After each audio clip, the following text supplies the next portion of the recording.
सिपारे टे सूरह आल इमरान के 6 रुकू जो तर्जुमो ॿुधंदासीं। बिस्मिल्लाहिर्रहमानिर्रहीम। याद करियो जॾहिं अल्लाह फरमायो, ए ईसा मां तोखे पूरी उमिरि ताईं पहुचाईंदुसि ऐं तोखे पंहिंजे तरफ़ खणी वठंदुसि ऐं तोखे काफ़रनि खां पाक कंदुसि ऐं तुंहिंजी पैरवी कंदड़नि खे क़यामत ताईं तुंहिंजे मुनकरनि ते ग़लबो ॾींदुसि। पोइ तव्हां समूरा मुंहिंजी तरफ़ मोटी ईंदव त मां तव्हां में फ़ैसिलो कंदुसि उन ॻाल्हि बाबति जंहिंमें तव्हां झगड़ो कयो था। पोइ उहे जिन कुफ़ुर कयो मां उन्हनि खे दुनिया ऐं आख़िरत में सख़्तु अज़ाब ॾींदुसि ऐं उन्हनि जो को बि मददगार न हूंदो।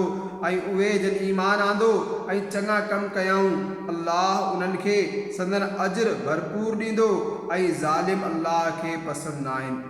हीअ असां तो ते पढ़ूं था कुछ आयतूं ऐं हिकमत वारी नसीहत। बेशक ईसा जो मिसाल अल्लाह वटि आदम वांगुरु आहे जंहिंखे मिटीअ मां ठाहियाई, पोइ उनखे फरमायाई थी, पोइ थी पओ, पोइ फ़ौरन थी वञे थो। ए ॿुधंदड़, हीअ तुंहिंजे रब जे तरफ़ खां हक़ आहे, तूं शक वारनि मां न थियो।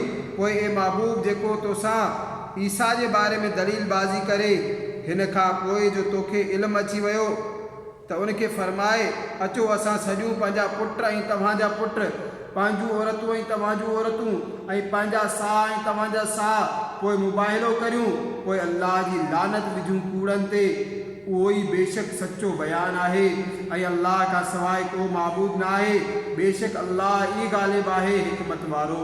पोइ जॾहिं मुंहुं फेरिन त अल्लाह फ़सादिन खे ॼाणे थो।